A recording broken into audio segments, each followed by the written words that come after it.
Halo teman-teman semuanya, dari hari ini aku mau jelasin sedikit tentang spektrofotometri inframerah atau IR. Jadi itu adalah suatu metode analisis kualitatif yang kita dasari dengan interaksi antara radiasi dari elektromagnetik pada daerah panjang gelombang inframerah dengan si materi atau si sampelnya. Prinsip dasar simpel banget, yaitu absorpsi energi radiasi inframerah oleh molekul si sampel. Yang menyebabkan apa? Akan terjadi namanya perubahan tingkat energi, di mana tingkat energi vibrasi pada ikatan molekul itu akan berubah. Jadi karena tiap jenis ikatan kimia dia itu punya getaran alami yang spesifik. Jadi ketika frekuensi radiasi IR ini dia itu bakal sesuai dengan frekuensi vibrasi molekul, maka energi yang diserap itu akan memicu perubahan namanya momen dipol. Nah, pola serapan yang unik ini akan menghasilkan puncak-puncak yang bisa dibilang berkarakter pada setiap spektra IR-nya, di mana berfungsi buat apa? Sebagai cetak jari atau fingerprint. Jadi kita bisa deteksi nih, kira-kira gugus fungsi spesifik dalam suatu senyawa itu kayak gimana sih? Jadi gitu guys, untuk pendahuluannya. Teman-teman, sekarang kita bakal bahas profil senyawa dan juga hasil spektranya by data. Jadi pertama, di mana kita lihat dari senyawa namanya sulfanilamid, itu dia punya gugus namanya sulfonamida dan juga amina primer. Di mana di spektranya itu kita bisa lihat apa aja? Ada puncak N strip H di sekitar 3495 cm/1 dan juga ada O strip H yang terikat dengan hidrogen di sekitar 3275 cm/1 sampai 3375 cm/1, serta ada gugus S strip 2O dan di mana dia itu adalah khas dari si sulfonamida itu di daerah sekitar mana 1550 dan juga 1300 cm/1. Lalu yang kedua ada paracetamol.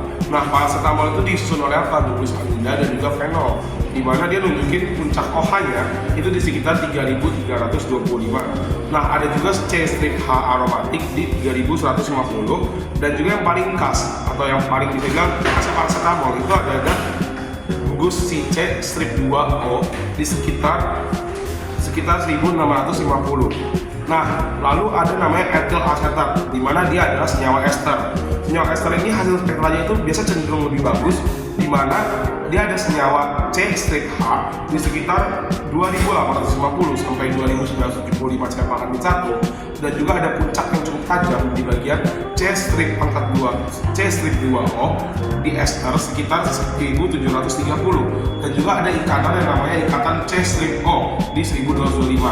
Nah, lalu yang ketiga, yang keempat itu ada etanol. Etanol itu dia ada gugus alkoholnya, di mana puncaknya itu dia melebar di sekitar uluran O strip H di 3320 dan juga ada C strip H alkana di sekitar 2850 sampai 2960 cm/1.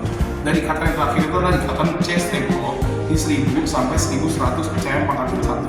Nah, yang kelima ada benzaldehida, di mana dia itu ada serapan yang sangat khas di bagian C strip H aldehida di sekitar 2710 sampai 2800 dan juga puncak tajam C strip 2O karbonil di 1700.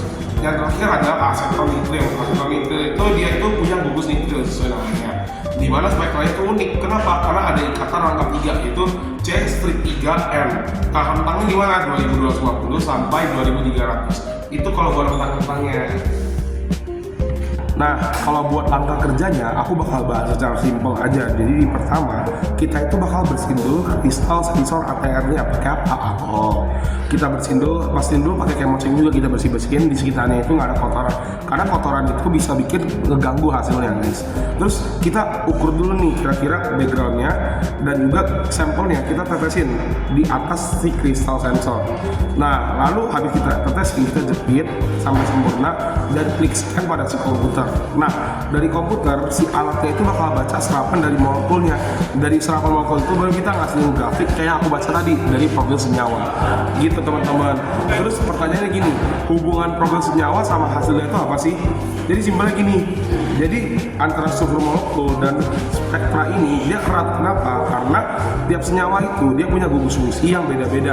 Jadi artinya puncak-puncak yang muncul itu juga akan beda-beda. Jadi ibaratnya itu kalau kita bahas puncak itu kayak sidik jari ya. Kenapa begitu? Karena dari puncak ini kita bisa identifikasi senyawa-senyawa apa aja yang dipakai gitu. Nah, jadi ya kita mengetahui nih, wah gugus fungsinya itu gimana, ukurannya berapa, senyawa apa yang kita uji dan juga lain sebagainya. Begitu.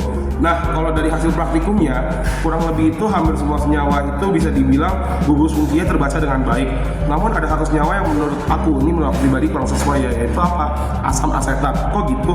Karena dia itu rentang gugus OH-nya itu ada di rentang 3630 sampai 3600, yang harusnya biologik itu harusnya nggak terdeteksi karena kan ada rentang tertentu, dan ketika melewati 3600 harusnya nggak terdeteksi, cuman dia terdeteksi.